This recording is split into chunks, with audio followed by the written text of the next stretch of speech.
जीवन एक्लै छ यहाँ कथा बेग्लै छ जीवन एक्लै छ यहाँ कथा बेग्लै छ हरेक दिन राति दुःख मेरो साथी कसको विश्वास गरौँ यहाँ दुनिया छ ख्याति गरे मैले जिन्दगीमा एक्लिएको मान्छे हरेक छोट प्रहारले बेग्लिएको मान्छे झिनो आस बोकेर हिँडेको कमी छैन यहाँ दुःख दिनेको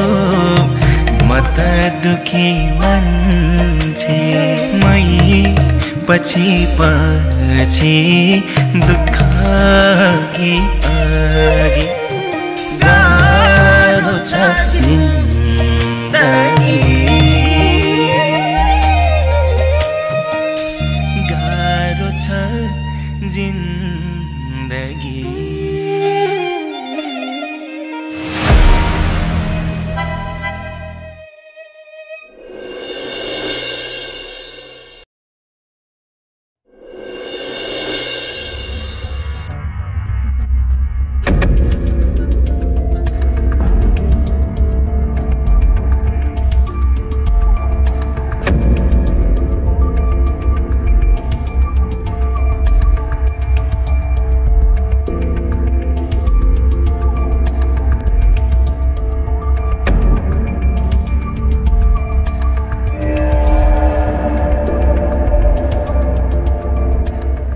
को रहेछ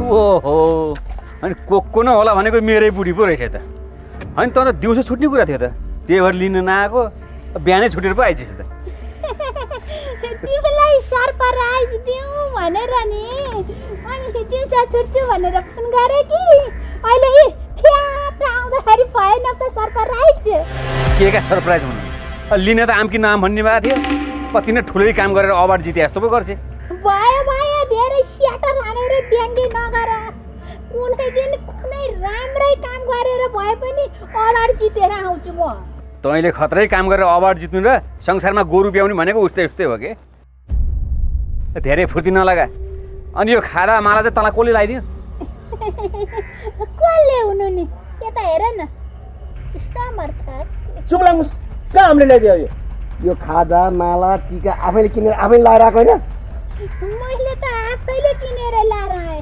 तिमीहरूले आफैले किनेर ल्याएर आउने हिम्मत गरेनौ के अरे कसरी हुन्छ त हिम्मत हुने काम गरे आए पो हिम्मत हुन्छ बेकारमा तपाईँको कारणले गर्दा हामी 14 दिनसम्म जेलमा बस्नु पर्यो दुनियाँको अगाडि नराम्रो हुन पर्यो मेरो कारणले होइन तिमीहरूको कारणले गर्दाखेरि चाहिँ हो म जेल परेको रक्सी टक्क धोकेर बाटा लडेर भिडियो पर्दाफास गर्ने अनि म माथि दोष लाउने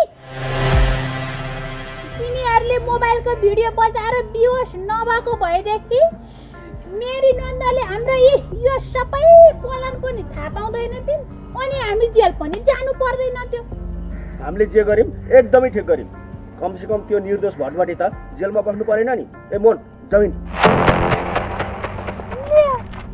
होइन यी केटाहरू के 14 दिन जेलखाना बसेर आएर चाहिँ एक वर्ष बसेर आएको जस्तो पो गर्छन् त नाचे त्यत्रो 14 दिन जेल बस्नु राम्रो कुरा हो त यो खुर्का खादामाला हटा किन हटाउने हो उहाँ कुन्नी केटन जेलबाट छुट्दाखेरि गाडीमा लावा लस्कर तामझाम सहित आएको थियो फेरि केस दोरेर फेरि जेल जानु परेको थियो तर थाहा छैन ए हो है मैले त यस बारेमा त केही नसोचेको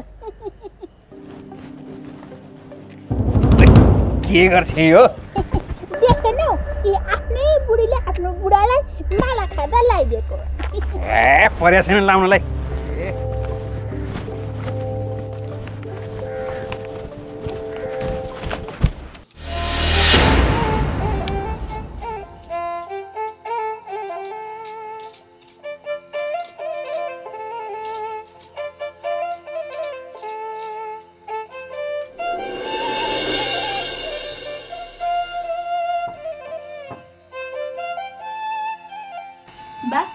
खानु पाक्यो त? हेर नि देखि पनि सोध्छिन् भने भर्खर भात बसालेर तरकारी काट्दैछु। तिमी कहाँ जाने भने होइन र? जाऊ गएर आऊ, म खाना पकाउँछु। छोड पर्दैन, जहाँ गए पनि खाना पाकेपछि खाएर जानु पर्ला। अनि मैले तिमीलाई चुप लागेर कोठामा बसेर होमवर्क गर भने होइन, खाना खाने बेलामा म बोलाइहाल्छु नि। जाऊ गएर बसेर होमवर्क गर। मैले होमवर्क भ्याइसकेँ हो बा, त्यही भएर आएको। ल होमवर्क सकिसक्यो अरे? अनि त्यत्रो होमवर्क थियो, कति छिटो गरेर सके कि? अनि आफै घरको काम छुन नदी होमवर्क मात्रै गर भन्ने, अनि छिटो सकिन्न त? अब घरको काम गर्दै होमवर्क गर्दै गर्दाखेरि स्कुल खुल्दासम्म होमवर्क नसकेला भनेर घरको काम गर्नै नदिएको नि। अब तिहारसम्म स्कुल बिदा छ, घरको काम गर्दै होमवर्क पनि गर्छु भने तिमीले मानेनौ। अब सबै होमवर्क गरेर सकिहालिन्छौ। यसो गर नि त, आधी तरकारी काट्दैछु, एउटा आलु मात्रै काट्न बाँकी छ, काटेर पकाउँदै गर। म चाहिँ एकछिन त्यो सीमन्तेकोमा पुगेर आउँछु। हिजो दाउरा चिर्दै थिएँ, बिहानै फोन गरेर मासु खान आइजा भन्दै थियो। तिमी तरकारी काटेर पकाउँदै गर, म आइहाल्छु है। अहिले फेरि ढिला गयो भने सबै मासु खाएर सक्छ, आफूले त के खानु। ल है गएँ। मासु भन्दा त मर्नै खोज्छन्। ए बा छिटो आऊ है, फेरि त्यही नहराऊ।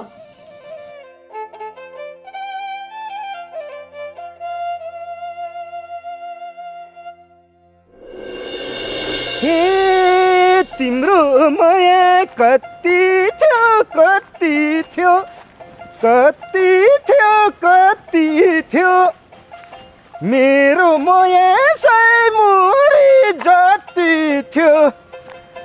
मेरो माया मर्दैन कहिले नि, मर्दैन कहिले नि, मर्दैन कहिले नि।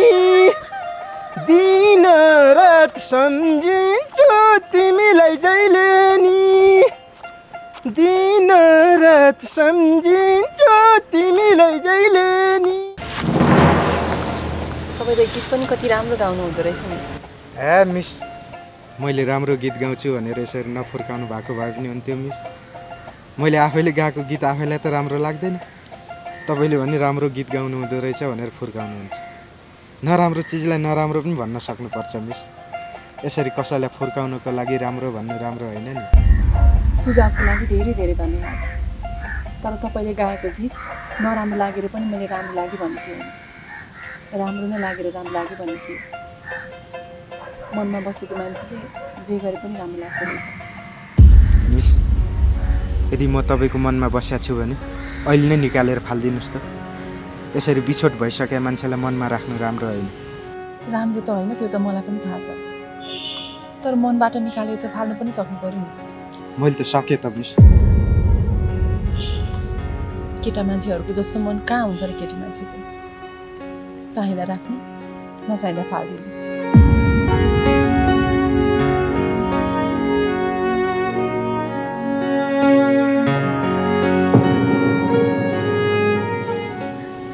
मिस, केटा केटी जो भए पनि पक्कै पनि केटा मान्छेको मन पत्थरले बनेको त हुँदैन होला नि। जो मान्छे आफ्नो नजिक बन्न सक्दैन त्यही मान्छे रहेछ मिस मनमा बस्ने भने। मनमा जो कोही झट्ट बस्नै सक्दैन, यदि बसिहाल्यो भने पनि मनबाट निकाल्न धेरै गाह्रो हुन्छ। यो मनमा धेरै प्रकारका अनगिन्ती मान्छेहरू बसेका छन्। बेला बेलामा फरक फरक घाउहरू बल्झिरहन्छ। एउटा घाउ तपाईँको पनि बल्झिन्छ मिस। यो सब बाँचुन्जेलीलाई सम्झना मात्रै त रहेछ। यदि मनमा बसेको मान्छे मनबाट गइहाल्यो भने पनि कहिले निको नहुने घाउ बनाएर जान्छ। जुन घाउ बेला बेलामा बल्झिरहन्छ, कुन बेला बल्झिन्छ थाहा नै हुँदैन। जुन बेला बल्झिन्छ बिर्सन धेरै गाह्रो हुन्छ। मान्छेको भाग्यमा जे लेख्या छ त्यही हुन्छ मिस। तर के लेख्या हुन्छ भन्ने कुरा भएपछि मात्रै थाहा हुन्छ। त्यसैले यो मेरो हो, त्यो तेरो हो भनेर कुनै कुराको पनि आश गर्नु हुँदैन मिस। मिस, म त बोल्दा बोल्दै अलि बढी नै बोल्न पुगेछु। म बढी बोलेँ भनेर नरिसाउनुहोस् है। हस् म लागेँ।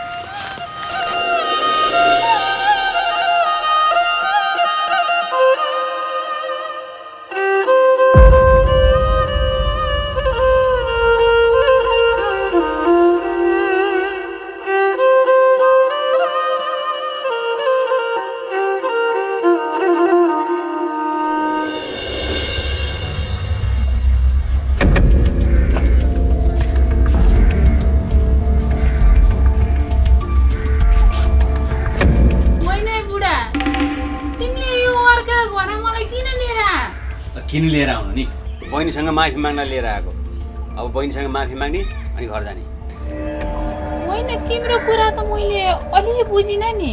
अब बुझाउनै बाँकी छ। कहाँबाट बुझ्थिस् त? त्यो लट्टेलाई अमेरिकाको भिजा लागेछ, अमेरिका जान पैसा पुगेन, घर बेच्ने भन्दै थियो। अब बहिनीले उसँग घर किनेछ। बिचराले सस्तैमा दिएछ, 2,50,000मा किने बहिनीले। ए अनि त्यति सस्तोमा घर पाएपछि तिमीले किन्न पर्दैन? मैले किन्नु र बहिनीले किन्नु एउटै त हो के?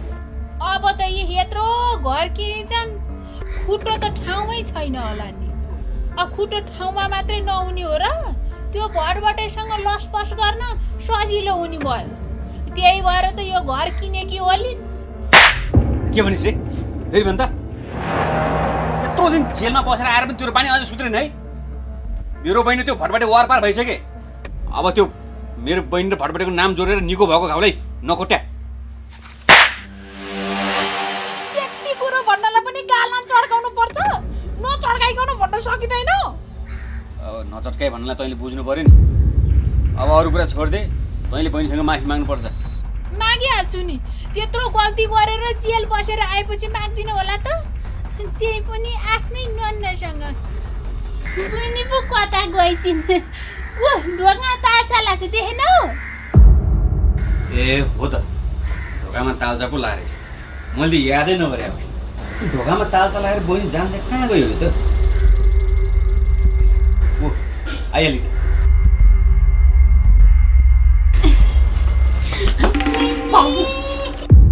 मबाट ठुलो गल्ती भयो।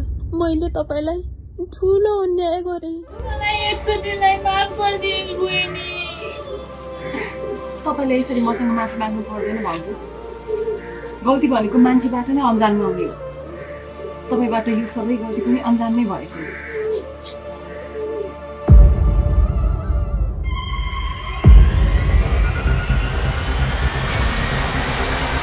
हेर न त्यहाँ खुब फुर्काकी। मैले जानी गरेको गल्तीलाई खुब अन्जानमा गर्नुभएको हो भनेर फुर्काउँदै रहेछ। मैले माफी मागे भनेर खुब मक्ख परेकी होलिस्। माफी माग्नुको कारण तँलाई के थाहा? अब तँलाई माया गरेको जस्तो गरेर खेलाइ मलाई जेल पुराको बदला त तँलाई सर्लक्क पारेर नोली कहाँ छोड्छु र नखर माउली। ओए के भयो तँलाई? शान्त भइस् त। के हुनु नि, मैले जानी त्यति धेरै गल्ती गरेर 14 दिन झ्यालखाना बसेर आएर नन्नासँग माफी माग्दाखेरि भाउजू अन्जाना गरेको गल्ती हो भन्नुहुन्छ। मेरी प्यारी नन्ना भनेको नन्ना हो क्या? अब यो मेरी प्यारी नन्नालाई पूजा गरेर चढाउनु पर्थ्यो फुल। तर नन्ना माथि अन्याय गरेर गरे ठुलो भुल। आई लभ यु मेरी प्यारी नन्ना।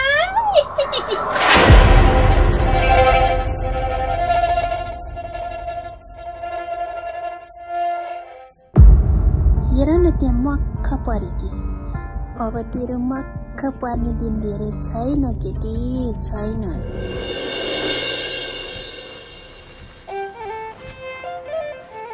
त्यो सेमन्तेले घरमा कुखुराको मासु पकाएको छु खाना आइजा भनेर बोलाउनु कारण त यति धेरै कपडा धुनलाई पो रहेछ। अब नाइ कसरी भनौँ, बेला बेलामा काम चाहिरहने मान्छे हो, धोइदिनै पर्यो क्या।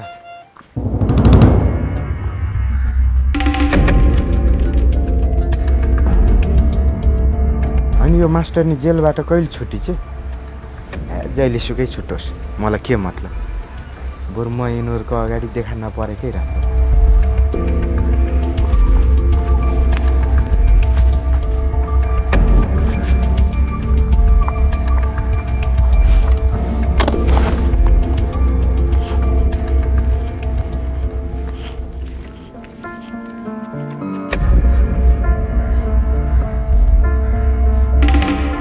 के सुँग्यो तैँले के सुँग्नु नि यता नजिकै कतै भरभटेको गन्ध आइरहेछ तिमीलाई भरभटे गन्ध आएन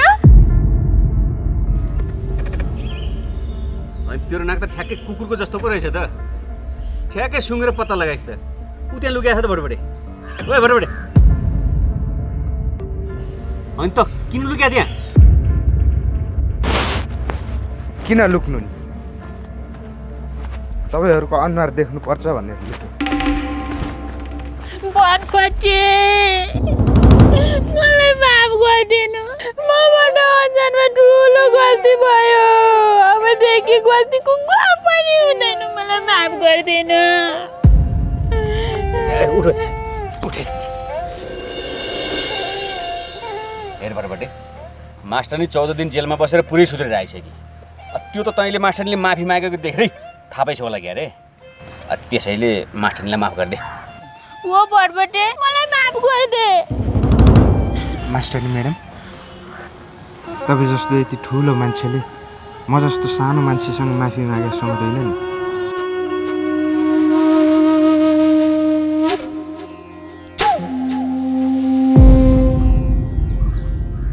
ओ भरभटे तैँले माफी नदिएर होला तेरो मास्टरनीको त वाक्य नै फुटेन त छिटो माफी दिए के मैले भनिसकेँ तपाईँलाई सर मास्टरनी म्याडम जस्तो यति ठुलो मान्छेले म जस्तो सानो मान्छेसँग माफी मागे सुहाउँदैन भनेर अब माफी मागे सुहाउँदैन भन्नु नै माफी दिएको जस्तै त हो नि म त त्यो सेमन्ती घरको कपडा धोइदिनु पँधेर जानु लाग्यो ल म गएँ है छोड्नु ल ल जा मनमा गइसकेका कुरा राखेर मसँग नरिसिया भरभटे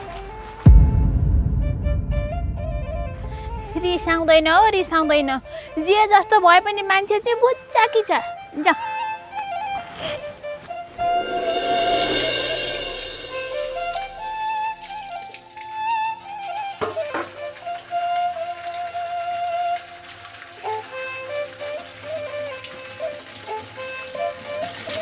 कपडा धुन आउनु भएको दाइ हजुर हजुर अनि कपडा त हजुरको होइन जस्तो लाग्यो कसको कपडा धुन आउनु भएको जसको कपडा धुन आए पनि आएन तिमीलाई किन चाहियो त ए अरूको कपडा पनि धुने गर्नु भएको रहेछ कतिमा धुने गर्नु भएको छ नत्र मेरो घरको कपडा पनि धुइदिनुहुन्छ कि भनेर सोधेको नि धुइदिनुहुन्छ त दुईटा सिरकको खोल र दाइको कपडाहरू हो मलाई सन्चो नपरे धुनै सकेको छैन धुइदिनुहुन्छ त 500 रुपियाँ दिन्छु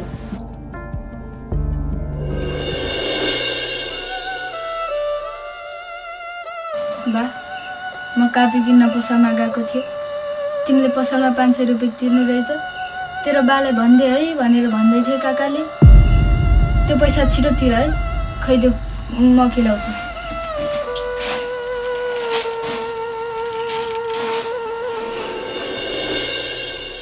हजुरले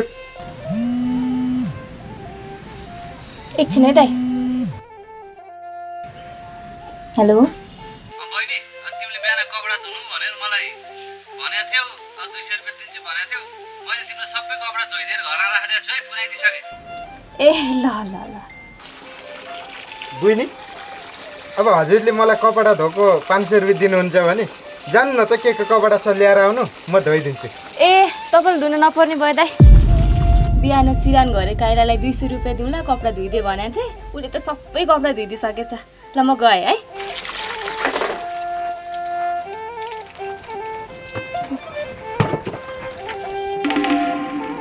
खासमा मलाई तपाईँको कपडा धुनी मनै थिएन 500 रुपियाँ दिन्छु भन्नुभयो अनि मन गरे अब 700-800 रुपियाँ तल बजारमा गएर अरूको भारी बोक्यो भने जसले पनि दिइहाल्छ नि यस्तै राम्री मान्छेले जब 500 रुपियाँ निकाल्नलाई चुइया भाउ देखाउँछ नि यार मान्छे मात्रै राम्रो भएर हुँदैन कि बेहोरा पनि हुनुपर्छ जब 500 मा के भन्नु केही नभनौँ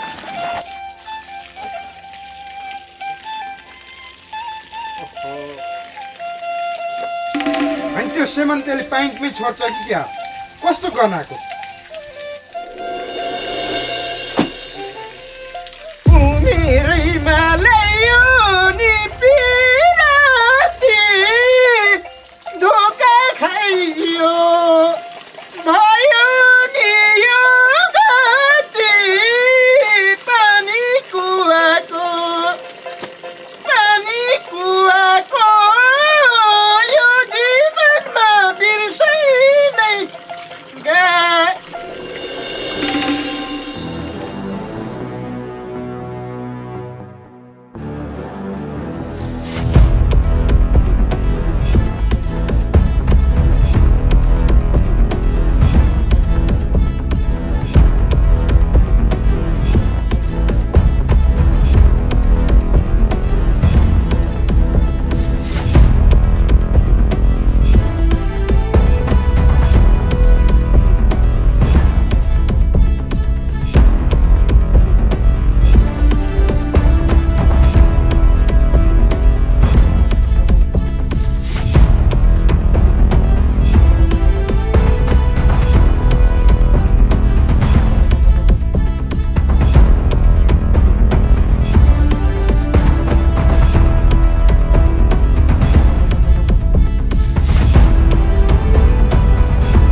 अनि के पारा तिरो भएको सुन सबै लगाएर कहाँ लाग्यो त कहाँ जान लाग्यो नि गाउँ डुल्न जानला अनि गाउँतिर डुल्न जानलाई पनि यत्रो सुन लाएर जानुपर्छ त किन पर्दैन परिहाल्छ नि लासामा सुन्छ कान मेरो बुचाइ भने जस्तो दराजमा टन्नै सुन्छ आफू चाहिँ ठुटै बुचे भएर हिँड्नु परिहाल्छ हेर अनि यो सुन भन्ने कुरो दराजमा राख्नका लागि बन्या होइन लाउनका लागि बन्या हो त्यही भएर आफूले त यी सर्लक्क पारेर झरे झट्टै लाएर हिँड्यो लगाएर त हिँडिस् अहिले कसले लुट्छ नि थाहा पाउँछ होइन यो मास्टरनीको सुन लुट्ने आँट हिम्मत चाहिँ कसले गर्न सक्छ जसले गर्न सक्छ त्यसलाई त मास्टरनीले सर्लक्कै पारिदिन्छु अनि तिमी चाहिँ यो मेरो सुन कसले लुट्ला कि कतै हराउली कि भनेर त्यो कुकुरले जस्तो पछि पछि पछि पछि पछि पछि लागेर नआउने बरु घरा गएर मिठो खिर बनाएर राख आफूलाई यहाँ कस्तो खिर खान मन लागेछ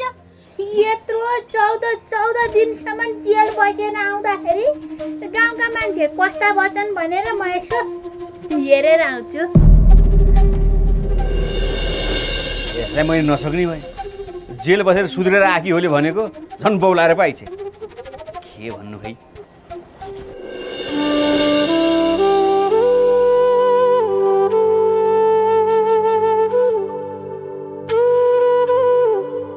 जुनु म तिमीलाई नै खोज्नु तिम्रो घर गएकी थिएँ किन रमेश के काम थियो र काम भए मात्र भेट्नु पर्ने हो र पहिला तिमी र म कति नजिक थियौँ है एकछिन भेट भएन भने टाढा भए जस्तो लाग्थ्यो यो सब समयको खेल रहेछ रमेश हामी सम्बन्धले टाढा भए पनि मनले नजिक छौँ हजुर मेरो मनमा हुनुहुन्छ मिस मान्छेले पाएको कुरालाई मात्रै सर्वस्व ठान्छ आखिर गुमाएको चिज पनि सर्वस्व नै हो होइन र मिस बाउ छोरीलाई नै कति कुरा बनाउन आउँछ है मलाई पनि तिमीलाई र तिम्रो बालाई जस्तै गुमाएको चिज बिर्सिन सक्ने आइडिया देऊ न अरूले दिएको आइडियाले गुमाएको चिज बिर्सिन कहाँ सजिलो हुन्छ र मिस आफैले दिएको आइडियाले बिर्सिने हो मिस आफ्नो मनलाई कठोर बनाउनुहोस् त्यसपछि गुमाएको चिजलाई सजिलै बिर्सिन सकिन्छ त्यही मनलाई कठोर बनाउन त गाह्रो हुने रहेछ यो मनलाई कठोर बनाउन कति कोसिस गरेँ तर सकिन जुनु सबैको मन म र मेरो बाको जस्तो हुँदैन मिस तर आफ्नो मनलाई कठोर बनाउन खोज्नुहोस् आज नहोला भोलि नहोला तर पर्सि अवश्य हुनेछ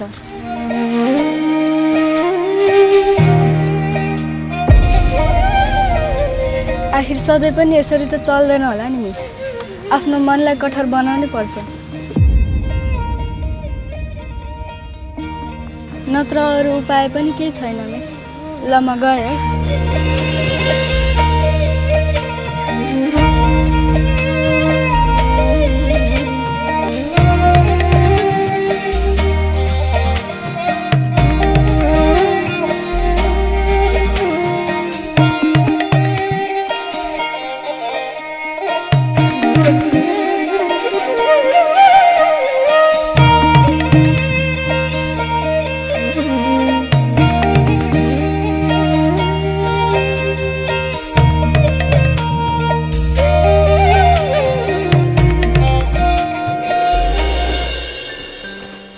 होइन त्यो आइमी त्यत्रो सुन लगाएर कहाँ चाहिँ गयो उसले त भर्खर गाउँमा लुटिरहेकोहरूको बिगबिगी छ भन्ने समाचार सुनेर रोक्न आएको कोही पनि देख्दिनँ त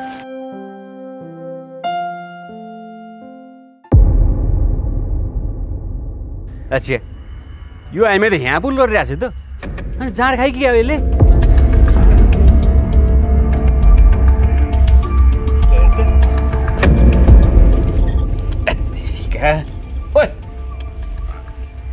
अनि के भयो तँलाई मलाई पक्कै पनि म चक्कर लागेर बिउज भइछु क्या हो अनि सुन सुनि त राजुनी भन न ए तेरिका तैँले लगाएको सुन खोइ भने सुन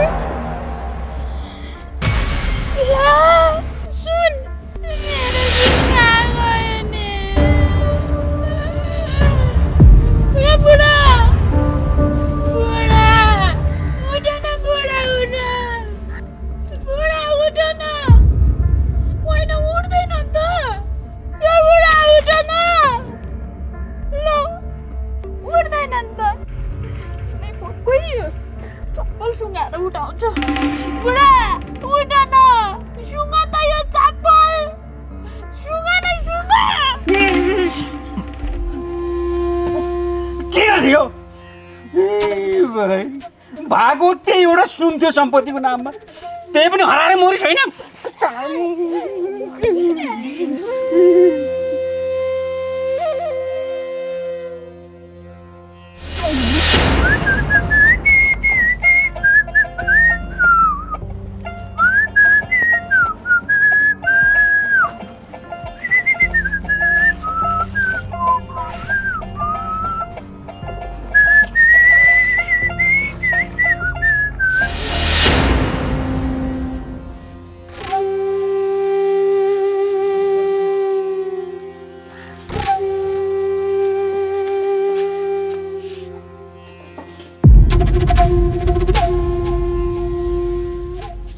के वाल्ल परेर भटभटले हेरिरहेको त्यत्रो सुन कहाँ लुटाइस् भन् त मैले लुटाएर हेर बुढा मेरो सुन पक्कै पनि त्यो भटभटेले लुट्या हुनुपर्छ के भन्छ यो बिचरा भटभटेले कहाँ लुट्छ किन लुट्दैन त्यो बिचराले लुट्छ कि लुट्दैन भन्ने कुरा गएर चेक गरेपछि थाहा भइहाल्छ नि नत्र त्यसले म यहाँ यसरी बिहोस भएर यहाँ लडा बेलामा कसले मेरो सुन लग्यो भनेर त्यसले देख्नु पर्दैन मैले अघि माफी मागेको मौकाको फाइदा उठाउनुपर्छ लु हेर त अहिले पनि केही नदेखे जस्तो केही नसुने जस्तो गरेर हिँड्छ त्यसलाई लुटा छ कि छैन हिँड त चेक गर्नलाई हिँड्नु न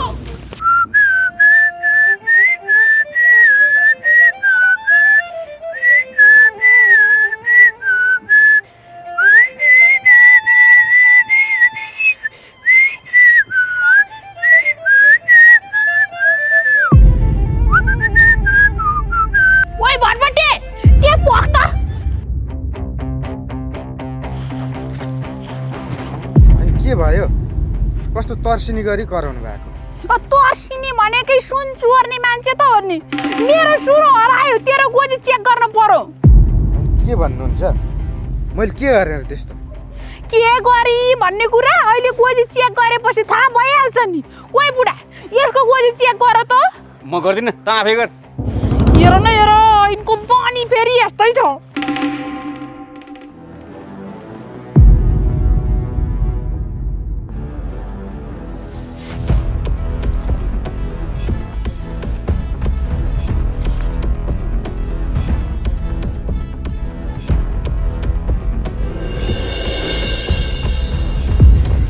धोकोबाट किन फाल्दिनु भएको खै त भटभटेले चोर्या रहेछ त होइन मेरो सुन यसैले चोर्यो हो क्या जसले चोरे पनि जसले लुकाए पनि मलाई मेरो सुन चाहियो यदि सुन नलिएर घर आइस् भने त बाँधिदिनुहोस् फेरि ओइ भटभटे तैँले मेरो सुन कहाँ लुकाइस् भन् त छिटो लुकाएको भए पो यहाँ लुकाएँ भनेर भन्नु तपाईँले मसँग माफी माग्नुको कारण यही सुन चोरीको आरोप लाउनाले हो के म त्यस्तो सुन चोर्ने खालको मान्छे हो कसैले सित्तैमा दियो भने त नलिने मान्छे हो सुन चोर्छु अर्काको एउटा सुन चोरीको आरोप लाउने पनि सीमा हुन्छ के किन यत्रो कपडा फाल्देर बल्ल बल्ल धोको कपडा होइन यसले मेरो त्यति धेरै सुनका गहना कहाँ लुकायो भने अब यो सबै कुरा थाहा पाउनलाई त अर्को हप्ता बुधबार बेलुकी 7 बजेसम्म प्रतीक्षा गर्नुपर्ने भयो होइन? यहाँभन्दा अगाडि मेरो सुन कहाँ गयो भनेर पत्ता लाउन मात्रै त्यसलाई मैले कसरी सर्लाको पार्छु भन्ने कुरो त मलाई मात्र थाहा छ नि।